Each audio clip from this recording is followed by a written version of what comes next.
अमेरिकी राष्ट्रपति Joe Biden सडक दुर्घटनामा परे के छ त उनको अवस्था, यसबारेमा सबै जानकारी। एसपीपी बारे गर्जिए रापरपाका नेता ज्ञानेन्द्र शाही एसपीपी व्याख्यात्मक घोषणासहित पास गराउन खोजेको आरोप। आफ्नो भ्रमणको मिति फिक्स भएपछि संसदलाई जानकारी गराउने प्रधानमन्त्री देउबाको वक्तव्य संसदीय समितिमा उपस्थित नहुँदा भयो चर्को आलोचना। पाकिस्तानले 4 वर्षपछि पक्राउ गरेका 20 भारतीयलाई गर्यो रिहाई, अझै हजारौं भारतीय पाकिस्तानको जेलमा सड्दै। काठमाडौँका जनतालाई बालेनले दिए अत्यन्तै खुसीको कुरा। मेट्रो रेल सञ्चालन आविष्कार केन्द्रसँग सहकार्य गर्ने लगायत कयौं राम्रा कामका बारेमा आजकै समाचारमा जानकारी। चीनलाई तराईमा 60 अर्ब सहयोग गर्नबाट सङ्घीय सरकारले रोक्यो। आखिर तराईमा किन लगानी बढाउँदैछ त चीन, यसबारेमा सबै जानकारी। र युक्रेनबाट दोनेत्स्क पुग्ने सबै पुल रुसी सेनाले बनायो ध्वस्त। युक्रेन र दोनबास क्षेत्रको भयो सम्पर्क विच्छेद। नमस्कार, ग्रेटर नेपाल टिभीले तयार पारेको न्युज अपडेटबाट यहाँलाई हार्दिक स्वागत छ। अब न्युज अपडेट विस्तारमा। अमेरिकी राष्ट्रपति जो बाइडेन साइकल चलाउँदै गर्दा सडकमा दुर्घटनामा परेका छन्। गृह राज्य डेलावेयरमा समुद्री तट नजिकै घर अगाडिको सडकमा साइकल चलाउँदै गर्दा उनी लडेका हुन्। सडकमा पछारिएपछि कुनै चोटपटक नलागेको बताइएको छ। 79 वर्षीय राष्ट्रपति लडेपछि तत्काल उठेर भने, म ठिक छु। श्रीमती तथा प्रथम महिला जिल बाइडेनसँग घर नजिकैको स्टेट पार्कमा साइकल चलाउँदा उनी लडेका हुन्। धेरैलाई लाग्ला यो एसपीपी भने के हो? यो एसपीपी भनेको अमेरिकन सेनाले नेपाली सेनाको ब्यारेक प्रयोग गर्न पाउने, नेपाली सेना जस्तै ड्रेस लगाएर नेपालमा क्याम्पमा बस्न पाउने जस्ता सम्झौता गर्न सम्म यिनीहरू पछाडि परेनन् भने के भोलि हाम्रा बाउ आमा र चेलीबेटीलाई बेच्न यिनीहरू पछाडि पर्छन्? यिनलाई रोक्नका लागि पनि अब सदनमा जान आवश्यक छ। एमसीसीलाई एसपीपी ल्याउँछन्, अब यति चिज ल्याउँछन् कि बिचरा हामी जनता नै कन्फ्युज हुन्छौं। आज के चिज, भोलि के चिज, पर्सि के चिज। हेर्नुस् त त्यो एसपीपी यो जमानामा सम्झौता गरे रहेछ सबै गोप्ते। यस्ता कति गरेका छन्। यी खोतल्नका लागि पनि राष्ट्रिय प्रजातन्त्र पार्टीका सांसदहरू सदनमा पुग्नुपर्छ। हिजो चुनावमा यी पार्टीका नेताहरूलाई दिएको पैसा उठाउनका लागि जनताको ठाड सेक्ने गरी मूल्यवृद्धि गरेका छन्। त्यसका विरुद्धमा राष्ट्रिय प्रजातन्त्र पार्टी देशभरि जान्छ। प्रधानमन्त्री शेरबहादुर देउबाले निकट भविष्यमा हुने भनिएको आफ्नो संयुक्त राज्य अमेरिकाको भ्रमण औपचारिक रूपमा तय भएपछि संसदलाई जानकारी गराउने बताएका छन्।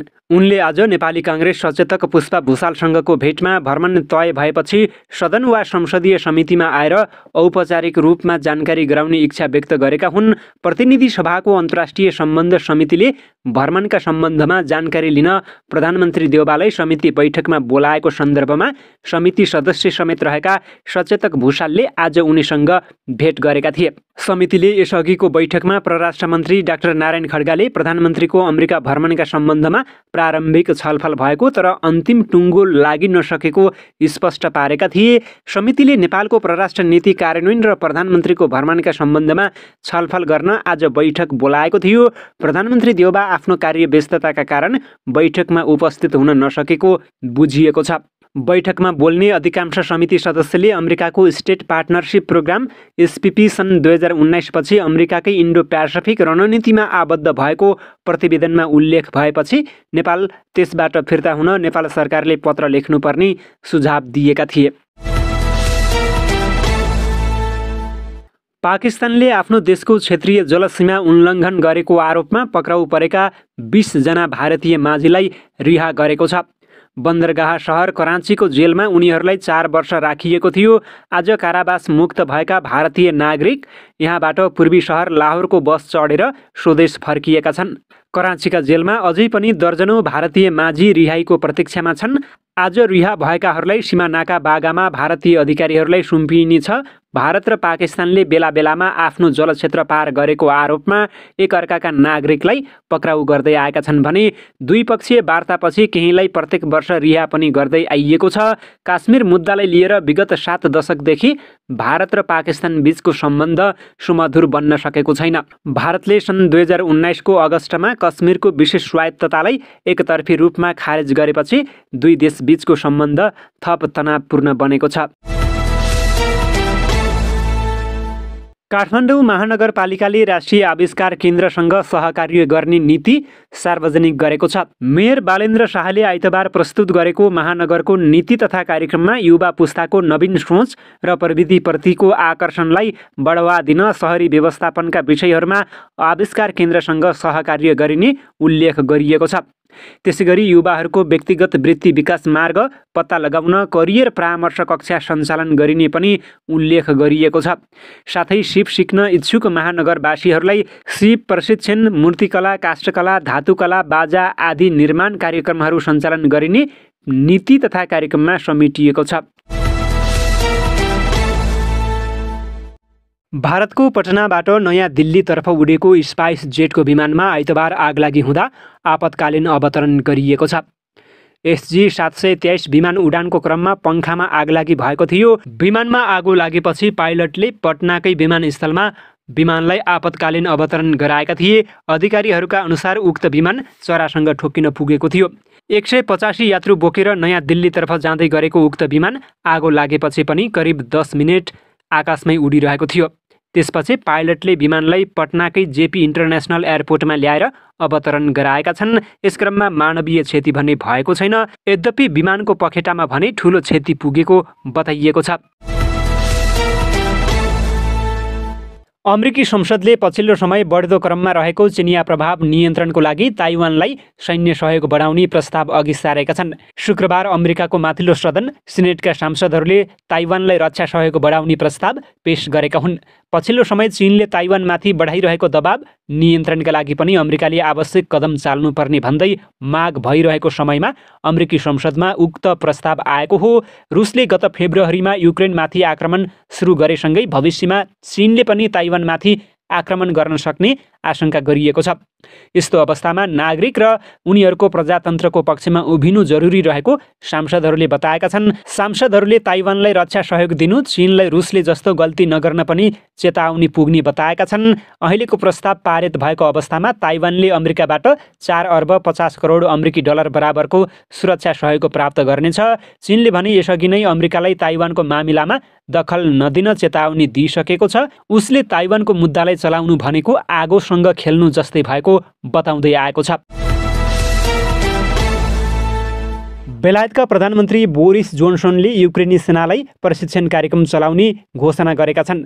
उनले यस किसिमको कदमले रुस र युक्रेन बीच जारी युद्धको समीकरण परिवर्तन हुन सक्ने बताएका छन्। शुक्रबार अचानक युक्रेनको राजधानी सहर कीव पुगेका जोन्सनले यस्तो बताएका हुन्। कीव भ्रमणको क्रममा जोन्सनले युक्रेनका राष्ट्रपति भलोदिमिर जेलेन्स्कीसँग भेटवार्ता गरेका थिए। गत फेब्रुअरीमा रुसले युक्रेनमाथि आक्रमण सुरु गरेपछि जोन्सनले दोस्रो पटक कीव भ्रमण गरेका हुन्। बेलायती रक्षा मन्त्री बेन वाइलेसले प्रधानमन्त्री जोन्सनको यो भ्रमण निकै महत्त्वपूर्ण रहेको बताएका छन्। बेलायतको केही आन्तरिक मुद्दाको विषयमा सांसदहरूको प्रश्नको जवाफ दिने कार्यक्रम छाडेर जोन्सन युक्रेन पुगेका हुन्। यस्तोमा केही सांसदले अन्तिम समयमा कार्यक्रम रद्द गरिएको भन्दै निराशा व्यक्त गरेका छन्।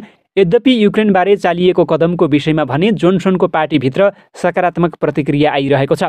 जोन्सनले युक्रेन सङ्कटलाई सही तरिकाले सम्हालेको धेरैको भनाइरहेको छ। चीनले ताइवान खाडीमा आफ्नो सार्वभौम अधिकार रहेको दाबी गरेको छ। अमेरिकाले उक्त क्षेत्र अन्तर्राष्ट्रिय जल क्षेत्र रहने बताएसँगै त्यसको खण्डनमा चीनले यस्तो बताएको हो। चिनिया विदेश मन्त्रालयका प्रवक्ता वान बेनविनले ताइवान खाडी चीनको जल क्षेत्रमा पर्ने बताएका छन्। उनले संयुक्त राष्ट्रसङ्घको नियम र चीनको आन्तरिक नियम अनुसार पनि यो क्षेत्र चीनकै जल क्षेत्रभित्र पर्ने बताएका हुन्। उनले ताइवान खाडी अन्तर्राष्ट्रिय जल क्षेत्रमा पर्ने कुनै पनि नियम नरहेको बताएका हुन्। केही मुलुकले ताइवान मुद्दालाई अनावश्यक रूपमा उचाल्न यो विषयलाई उठाएको वेनको भनाइरहेको छ। राष्ट्रसङ्घको नियम अनुसार कुनै पनि मुलुकले समुद्री किनाराबाट 12 नौटिकल माइल अर्थात् करिब 22 किलोमिटरसम्मको जल क्षेत्रमा आफ्नो अधिकार पाउँछन्। उनीहरूले करिब 200 नौटिकल माइलसम्म विशेष आर्थिक क्षेत्रको रूपमा अधिकार पाउँछन्। तर यो क्षेत्रमा अन्य मुलुकको जहाज पनि हिड्न र उक्त क्षेत्रभन्दा माथिबाट विमान उडाउन पाउँछन्। राष्ट्रसङ्घको नियममा अन्तर्राष्ट्रिय जल क्षेत्रको विषयमा व्याख्या गरिएको छैन। तर सामान्य रूपमा यसलाई विशेष आर्थिक क्षेत्र र सम्बन्धित मुलुकको आर्थिक क्षेत्र बाहेकको जल क्षेत्रको रूपमा बुझिँदै आएको छ। चीनले ताइवानलाई आफ्नै भूमि भएको दाबी गर्दै ताइवान खाडी पूर्ण रूपमा आफ्नो भएको दाबी गरेको छ। नेपालको भू राजनीतिमा उत्तरी छिमेकी मुलुक चीनले तराईमा आफ्नो सक्रियतालाई अझ फराकिलो बनाउँदै लगिरहेको छ। नेपालको सत्ता राजनीतिमा दशक अघिबाट सिधा चासो राख्दै आइरहेको चीन राजधानीमा मात्र होइन तराईका जिल्लामा पनि आफ्नो पहुँचलाई विस्तार गर्दै लगिरहेको छ। तराईका विभिन्न नगरपालिकासँग चीनका नगरपालिकाहरूले भगिनी सम्बन्ध स्थापित गर्दै लगिरहेका छन्। महोत्तरीको गौशाला नगरपालिका र चीनको सान्सी प्रान्तको सिन्चौ नगरसँग भगिनी सम्बन्ध स्थापना गर्ने उद्देश्यले करिब 60 करोड अमेरिकी डलर लगानी भित्र्याउने योजना अगाडि सार्यो चीनले र चीनबाट लगानी ल्याएर 40 वटा उद्योग सहितको औद्योगिक क्षेत्र स्थापना गर्ने योजना चीनको रहेको थियो। तर सङ्घीय सरकारको अवरोधपछि त्यो पुरा हुन सकेन। चीनको योजना 60 करोड अमेरिकी डलरमा उद्योगहरू स्थापना गरेर महोत्तरी जिल्लामा आफ्नो पकडलाई बलियो बनाउन चाहन्थ्यो। चीनले सन् 2013बाट साना परियोजनाहरूमा सिधा लगानी गर्न पाउनुपर्ने भन्दै दबाव सिर्जना गरेको थियो। त्यसमा चीन सफल हुन नसकेपछि चीनले हिमाली जिल्लाका 14 वटा जिल्लाहरूमा विकास निर्माणको काममा आफ्नो महत्त्वकांक्षी परियोजना BRI मार्फत यसलाई अघि बढाइरहेको छ। पछिल्लो समय उसले विभिन्न माध्यमबाट तराईमा आफ्नो पहुँचलाई विस्तार गर्न खोजिरहेको छ। त्यसैको एउटा कूटनीतिक चाल हो नगरपालिका बीचको भगिनी सम्बन्ध। पछिल्लो समय बागमती प्रदेशले चीनको गान्सु प्रान्तसँग र लुम्बिनीले चीनको सिचुवान प्रान्तसँग भगिनी सम्बन्ध स्थापित गरेका छन्। पछिल्ला वर्षहरूमा चीनको रुचि र प्रभाव तराई केन्द्रित हुँदै गइरहेको छ।